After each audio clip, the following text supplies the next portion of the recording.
نبی صالح کہاں دفن ہے؟ ہر سال جاتے ہو کربلا مولا، نجف اشرف بھی جاتے ہو. نجف اشرف جب جاتے ہو اللہ ہم کو بار بار نصیب کرے یہ سال 40 میں جائیں. جتنی آہستہ بولو گے تو جاؤ گے. زیارت مولا کے لیے، کربلا مولا کی زیارت کے لیے، 40 کے لیے بآواز بلند صلوات پڑھو. سنو، نجف اشرف جاتے ہو، وادی السلام سب جاتے، جا کے وہاں پہ ایک باکس بنا کے فاتحہ پڑھتے. کیوں؟ کہ اللہ مر گئے تو یہاں جانا. خالی باکس بنانے سے نہیں آتے، عمل کرنے سے آتے. سمجھ میں آیا؟ خالی میں یہ نہیں بول رہا باکس مت بناؤ، I'm not telling you، ضرور بناؤ، لیکن وہاں پہ جا کے دعا بھی یہ کرو کہ مولا مجھے ایسا بنا دو جیسا امام علی چاہتے ہیں، مجھے علی کا شیعہ بنا دو، مجھے علی کا چاہنے والا بنا دو، مجھ میں سے ساری برائیوں کو نکال دو. کبھی ہمارے ذہن میں آتا ہی نہیں نا کہ میرے پاس بھی کوئی برائیاں. یہ وقت محدود ہے ورنہ بہت بولتا. وادی السلام میں جناب صالح نبی دفن ہے. نبی صالح کا مزار ہے. جو زیارت کو جاتا ہو، یہ دو نبی ہیں وہاں پہ، ہود اور یہ صالح، دونوں کی گریوز ہیں وہاں پہ. ایک روایت سے نبی صالح کی گریو بحرین میں بھی ہے، جو ایمریٹ ہے بحرین. میں نے وہاں کی بھی زیارت کی. ٹھیک ہے، جہاں پر بھی ہے کوئی مشکل نہیں. نبی صالح کا واقعہ غور سے سنو، ویری انٹرسٹنگ، ویری انٹرسٹنگ. نبی صالح جو تھے، یمن اور فلسطین کے درمیان میں پہاڑی ایریا تھا، پورا ماؤنٹینز کا ایریا تھا. اس میں بیچ میں ایک سرکش ظالم حکومت کرتا تھا. لگ بھگ 100,000 لوگ رہتے تھے، 1 لاکھ کی آبادی تھی. اور وہ بڑا پیسے والا تھا. پیسے آنے کے بعد، پہلے وہ اچھا آدمی تھا، پیسے آنے کے بعد خدا بن گیا. کتنی آسانی سے ریڈی میڈ خدا بنتے دیکھو آپ. اسی لیے جملہ سنو میرا، اسی لیے کبھی دولت مت مانگو.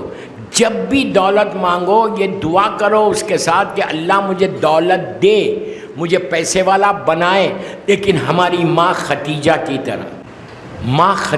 طرح مانگ. کیوں؟ ماں ختیجہ نے she was richest lady of the Middle East تھی، richest lady of the Middle East، لیکن 0.1% ایٹیٹیوڈ نہیں تھا. 0.1%. آج بامبے میں میرے 4 فلیٹ ہو جائیں تو میں سیدھے منہ بات نہیں کروں. کسی کمپنی کا CEO بن جاؤں تو میں بات نہیں کروں غریبوں سے. Khatija richest lady of the Middle East ہے. اور ان کا کیا کردار دیکھو اور اپنا دیکھو. بہرحال پوری مجلسی بی بی پہ پڑھ دو انشاءاللہ. تو نبی صالح ایک عظیم نبی، یمن اور فلسطین کے درمیان رہتے تھے. اسی بستی میں پیدا ہوئے، وہیں پہ گرو کرے. وہاں کا جو رولر تھا وہ اپنے آپ کو خدا بولتا تھا اور ساری وہ شیطانی سیرت پہ عمل کرتا، شیطان کی باتوں پہ عمل کرتا. سب کو بولتا تھا مجھے سجدہ کرو، اور سارے کے سارے اس کو سجدہ کرتے تھے. جب یہ کرتے تھے تو اللہ نے صالح نبی کو بھیج کے کہا کہ صالح آج ان کا عید کا، غور سے سنو، آج ان کے عید کا دن ہے. ان کی فیسٹیول تھی، لوکل فیسٹیول. وہ خود آیا تھا اور ایک ماؤنٹین کے پیچھے اس کا تخت بچھایا گیا تھا، ہر طرف پہاڑ، اور سارے کے سارے لوگ شراب پی رہے تھے، ہر وہ گندا کام کر رہے، حرام کام. اللہ نے کہا صالح جاؤ اور ان کو ٹوکو اور ہماری وحدانیت کا اعلان کرو. بہت ڈیفیکلٹ ہے کہ ایسا بادشاہ جابر اس کو جا کے بولنا کہ خدائی چھوڑ دے، اللہ وحدہ لا شریک کو مان. کتنا ڈیفیکلٹ ہے. وہ تو مار دے گا، اس کو پتہ ہے، لیکن ذات الہی پہ یقین کہ اللہ نے بولا ہے تو میرا نقصان نہیں ہوگا. آپ سمجھ رہے میری بات؟ اللہ پہ بھروسہ اتنا ہے کہ اللہ بولا ہے تو مجھے نقصان نہیں پہنچے گا. بس نبی صالح گئے، جا کے پکارا. اللہ نے ان کی آواز کو اتنا بلند کر دیا، پکار کے کہا کہ قولوا لا الہ الا اللہ تفلحوا، کہو اللہ ایک ہے. اب آپ سوچو کہ جو اپنے آپ کو خدا کہہ رہا، اس کے سامنے جا کے بولنا کہ تو خدا نہیں ہے، وحدہ لا شریک ہے. اس نے کہا یہ کون ہے؟ تو پتہ چلا کہ ہماری بستی کا ایک جوان ہے. بلا کے کہا سالے تم ہماری بستی میں رہے، ہمارے ساتھ اٹھے بیٹھے، یہ کیا نعرہ ہے؟ کہا کہ تو اپنی خدائی کو چھوڑ دے. کہا تم کون ہو؟ کہا میں نبی ہوں. تو اس شیطان نے، اس حاکم نے کہا، وہ رولر نے کہا، اس ظاہری طور پہ خدا نے کہا کہ تم نبی ہو. کس نے بنا؟ کہا اللہ نے بنایا. تو وہ کہتا ہے کہ کیوں تم کو بنایا؟ تم تو غریب ہو، اگر بنانا تھا تو مجھے بناتا. ارے نہیں سمجھے، شروع سے کافروں کی یہی فکر ہے. مکے کے کافر بھی رسول کو یہی بولتے تھے. نہیں سمجھے آپ؟ مکے کے کافر بھی یہی بولتے تھے کہ تم کیوں نبی، ہم کیوں نہیں بنے. تو سالے نے کہا اس کی مرضی ہے. تو اس نے کہا کہ اچھا اگر میں تمہارے خدا کو مان لوں، تمہارا خدا کیا دے گا؟ کہ جنت دے گا، یہ دے گا، یہ دے گا، یہ دے گا. اور وہ سالے کا جملہ ہے، وہ قادر مطلق ہے، ہر شے پہ اس کی طاقت ہے، قوت ہے. تو اس نے کہا اچھا، پلیز غور سے سنو، اب یقین دیکھو اللہ کی ذات پہ. سالے کو کہا اچھا اگر میں، پلیز غور سے سنو، اگر میں تمہارے خدا کو مان لوں اور تم کو نبی مانوں تو تم کیا میرے لیے یہ کام کر سکتے؟ اگر تم نبی ہو میں اس وقت ایکسیپٹ کروں گا اگر تم یہ پہاڑ کے پتھر میں سے، یہ ماؤنٹین میں سے ایک زندہ جانور کو پیدا کرو. کوئی بچے کو کوئی پیدا کر سکتا ماؤنٹین پہاڑ میں سے؟ امپاسبل. کہا میں اس وقت مانوں گا اگر تم اس میں سے ایک اونٹنی، فیمیل کیمل نکالو گے، تمہارا خدا نکالے گا. اور وہ کیسا رہے گی؟ کیمل کے سائز کیا ہے؟ 8 فیٹ، میکس 10 فیٹ ہوں گے، مجھے نہیں معلوم، 10 فیٹ لمبی ہے، ہم سمجھ رہے. اس نے کہا، حیات القلوب میں علامہ مجلسی لکھتے 1 مائل کی اتنی ہائٹ مانگی تھی. اب امپاسبل ہے نا، 1 مائل. کوئی جانور ہے؟ میں کوئی فیری ٹیل سٹوریز نہیں سنا رہا، حیات القلوب علامہ مجلسی نے جو لکھا وہ بتا.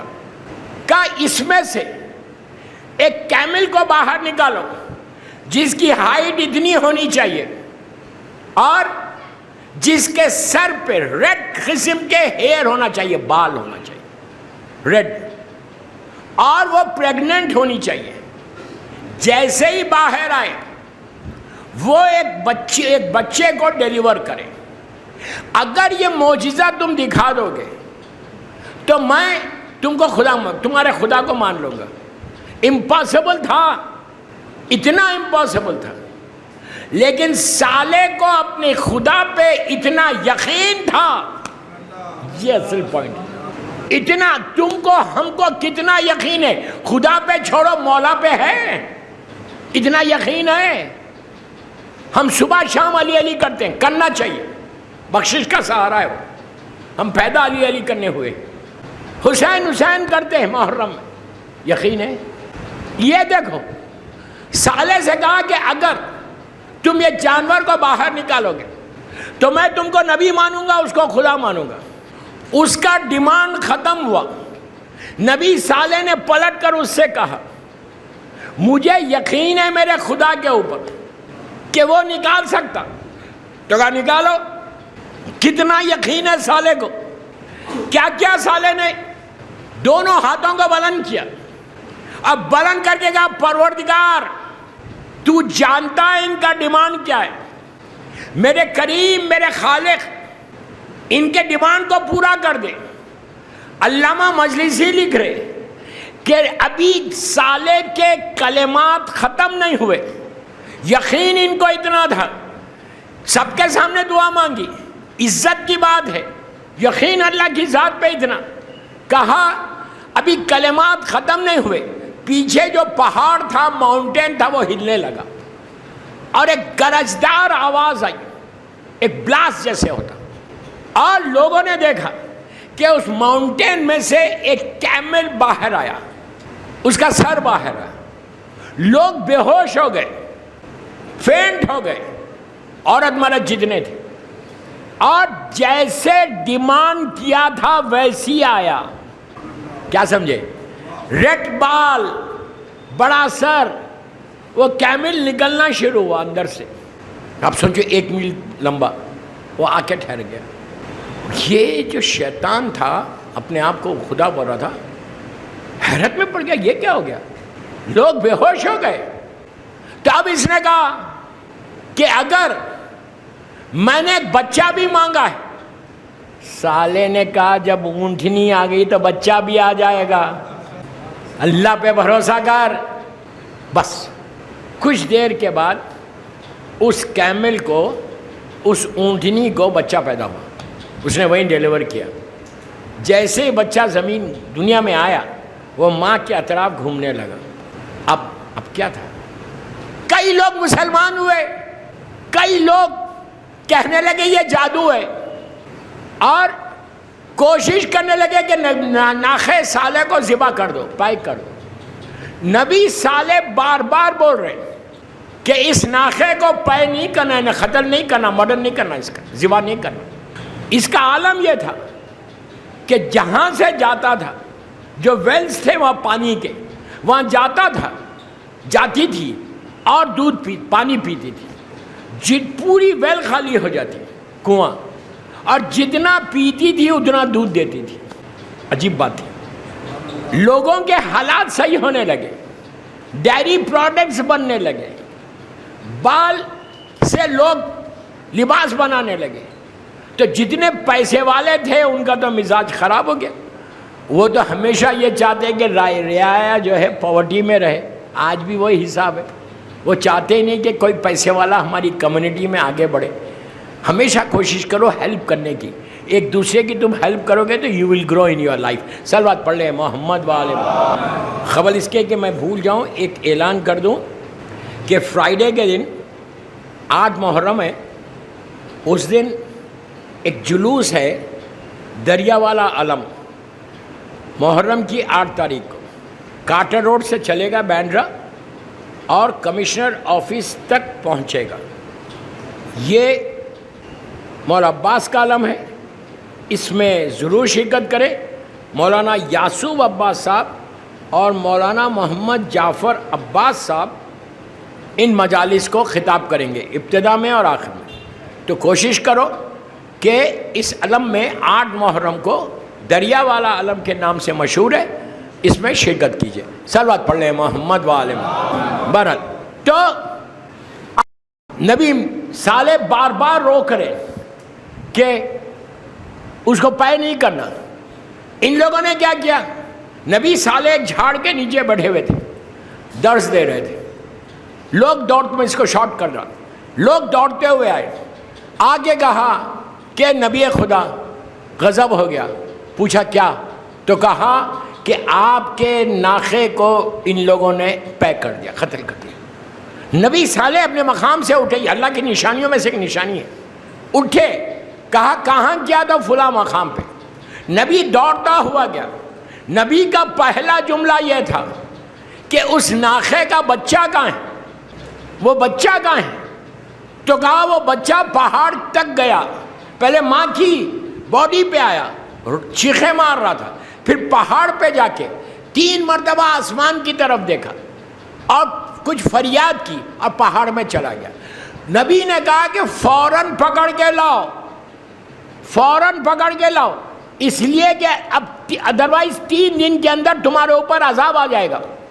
3 دن کے اندر عذاب آئے گا. کیوں آئے گا؟ اس لیے کہ تم نے اللہ کی ایک نشانی کو ختم کیا ہے. لوگ دوڑے بچے کو پکڑنے کے لیے، کہ اگر بچہ تمہارے درمیان میں رہ جائے تو تم عذاب سے بچ جاؤ گے، ورنہ یہ پوری قوم ہلاک ہو جائے گی. عزیزو، آپ نے ایک بات غور کی، نبی صالح کم درجے کا نبی ہے. ان کا ناخا، ان کے ناخے کا بچہ اگر عذاب کو روک سکتا تو ہمارا امام تو فخر صالح ہے. ہمارا امام فخر صالح. صلوات پڑھ لیں محمد والے. میرے پاس وقت کم ہے. یہ چیز زندگی میں یاد رکھو، اگر تم بچے ہوئے ہو تو صرف اور صرف امام کی وجہ سے بچے ہوئے. وجود امام، میری ٹاپک امام نہیں ہے but I am just telling you کہ یقین امام پہ کرو. اگر تمہارا یقین بڑھ جائے تو امام کل ظہور کر جائے. ہم ویری اوپن. اگر ہمارا یقین امام پہ ہوگا تو کل امام آئے گا. ہم امام کو پکار رہے تو دعائے فرج پڑھ کے بولتے ہیں الجل الجل الجل. اسی دعا میں ہم یہ بھی بولتے ہیں اسا اسا اسا. اسا کے معنی کیا ہے؟ Right now right now right now. بول رہے زبان سے، اسی طرح اللہ پہ کو پکار رہے. یہ زندگی ایسے نہیں ہوتی. پھر آپ بولتے ہیں اسا اسا اسا کے بعد الجل الجل الجل. مولا آئیے رائٹ ناؤ آئیے رائٹ ناؤ آئیے. ہم بول رہے ہیں مولا کو. کتنا یقین ہے مولا کی ذات پہ، کتنا یقین ہے دوستو. یہ sad part in our life. میں بڑوں کو نہیں بول رہا، میں یوتھ کو بول رہا کہ تم تیاری کرو، تم تیاری کرو. تم اس طرح تیار رہو کہ کل امام آئے تو تم کو بینڈرا میں گھروں میں رہنا نہیں ہے. اتنی تیاری کرو کہ ایک قدم تمہارا بینڈرا میں ہو تو دوسرا قدم مکے میں ہو. You understand what I said? صرف سن مت ہلاؤ. Think what I'm saying. کتنا امام کا انتظار کر رہے ہمیں. We say کہ ہم اپنے امام کا انتظار کریں. لڑکیاں بھی بولتے ہیں، لڑکے بھی بولتے ہیں. لیکن کتنا بھروسہ ہے امام کے اوپر، کتنا یقین ہے امام کے اوپر. یقین کے لیے نماز شب سے بہتر کوئی نماز نہیں ہے. شب نماز ایٹ لیسٹ یہ محرم میں شروع کر دو، تمہارا یقین بڑھے گا اللہ کی ذات پہ، امام کے اوپر. اف یو ریسائٹ ڈیلی نماز شب. میں بامبے میں ہوں عاشورے تک انشاءاللہ. مجھے واٹس ایپ کرو. 18 دن میں اتنی بڑی بات بول رہا رضوی کالج کے ممبر سے. شب نماز شب شروع کرو. 18 دن کے اندر تمہاری لائف میں چینج آتا، یقین میں اضافہ ہوتا، اللہ کی ذات پہ ٹرسٹ پہ تم بلڈ کر سکتے. ادروائز یہ زندگی تمہاری گزر جائے گی بامبے میں. اس کے بعد اگر یقین نہیں ہے تو میں بار بار بول رہا کوئی عبادت قبول نہیں ہے. کیسے قبول ہوگی؟ تم کو یقین ہی نہیں ہے کہ اللہ دے گا یا نہیں دے گا. اپنے ٹرسٹ کو بلڈ کرو، ٹرسٹ کو بلڈ کرو ٹوورڈز اللہ. میں یوتھ کو بول رہا، لڑکا لڑکیوں کو، بڑوں کو نہیں بول رہا. تم نماز شب شروع کر دو آج کی رات سے.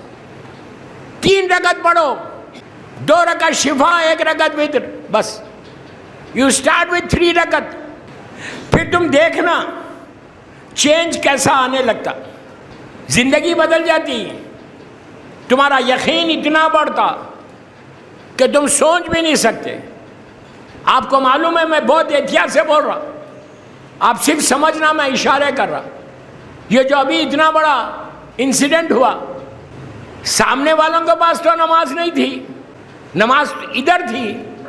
پوری فوج، لیٹسٹ نیوز بول رہا، پوری فوج شب نماز پڑھتی تھی.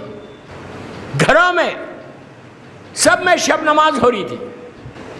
اور آغا تو آغا یہ، اور شب نماز میں دعا کرتے تھے کہ یہ آپ کا گفٹ ہے اللہ، تو ہم کو عطا کر. اسی لیے کہ بعد میں پوچھا گیا کہ اتنا یقین کیسے تھا کہ ہم یہاں پہ بھی جائیں گے وہاں پہ بھی. پلیز میں کیا کروں، مجبور ہوں. ادھر بھی ماریں گے ادھر بھی ماریں گے لیکن ہم کو کچھ بھی نہیں ہوگا زیادہ. وہ یقین اتنا تھا کہ بڑی طاقت کو ماننے کے بعد بھی یقین ایسا کہ کتنی بھی بڑی طاقت تھی وہ دنیا کی ہے نا. سب سے بڑی طاقت تو اللہ کی ہے، سب سے بڑی طاقت تو ایمان کی ہے. تو یہ چیز کو پیدا کرو، یقین کو پیدا کرو، بیلیف کو پیدا کرو. Trust on your Allah, trust on your امام. اس کے بعد دیکھو کہ تم کو عبادتوں میں، تم کو مجلسوں میں، ذکر حسین میں کتنا فائدہ ہوتا. ڈے ٹو ڈے لائف تمہاری بدل جاتی ہے. دوستو میری مجبوری، میرا وقت ہو گیا. 45 منٹ کے اوپر مجلس ہو گئی، 45 منٹس کے اوپر. 9:15 بجے مجھے اترنا ہے. 50 منٹ سے زیادہ مجلس ہوگی. آپ ایک چیز یاد رکھو، اب جو آج سے جو راتیں شروع ہو رہی نا، وہ زیادہ گریہ کی راتیں، زیادہ ماتم کی راتیں، زیادہ گریہ و زاری کی راتیں۔ آپ کو میں نماز شب کی میں نے بات کی، میں ڈیٹیل میں گیا ہی نہیں۔ آج جن بچوں کا ذکر ہے نا، ان کی ماں نے شب یازدہم میں شب نماز پڑھی تھی، جن سے مولا حسین نے ایک وصیت کی تھی آخری لمحات میں کہ بہن مجھے شب نماز میں نہیں بھولنا۔ کتنا یقین حسین کو بی بی زینب کے اوپر ہے۔ حسین جانتے ہیں کہ میرے بعد میری بہن کے اوپر مصیبتوں کے پہاڑ ٹوٹیں گے، لیکن حسین کا یقین ایسا تھا کہ اب کتنی بھی مصیبت آ جائے میری بہن شب نماز نہیں چھوڑے گی۔ اب سمجھ میں آ گئی بات کہ نماز شب کی کیا بات ہے۔ آج ان شہزادوں کا واسطہ دے رہا، اس لیے کہ میں صرف بامبے والوں کے لیے یا رضوی کالج میں جو بیٹھے ہوئے ان کے لیے نہیں پڑھ رہا، میری رضوی کالج کے مجلس پوری دنیا سن رہی، جو میسیجز آ رہے باہر پورے لوگ سن رہے زینبیہ چینل کے اوپر، ان سب کے لیے پیغام ہے، جہاں پہ بھی تم ہو شب نماز پڑھنا شروع کرو، دین یو ول سی کہ یقین تمہارا کیسا ڈیولپ ہوتا ہے انشاءاللہ۔ اور بی بی زینب اس مظلومہ کا نام ہے جو کنبے کی رونے والی ہے، جنہوں نے بچوں کا ماتم نہیں کیا، جب گریہ کیا کبھی حسین پہ، کبھی عباس پہ، کبھی علی اکبر پہ، کبھی قاسم و علی اصغر پہ، ہمیشہ دوسروں کا ماتم کیا، اپنے بچوں کا ماتم نہیں کیا۔ اون و محمد وہ شہید ہے دوستو، وہ مظلوم شہید ہے کہ اتنے چھوٹے تھے کہ ایک کو علی اکبر نے سوار کیا تھا، ایک کو عباس نے سوار کیا۔ جب شب عاشور میرا مولا خیموں کی طلایہ گردی کر رہے تھے تو حسین نے دیکھا ایک ایک خیمے میں گئے، ایک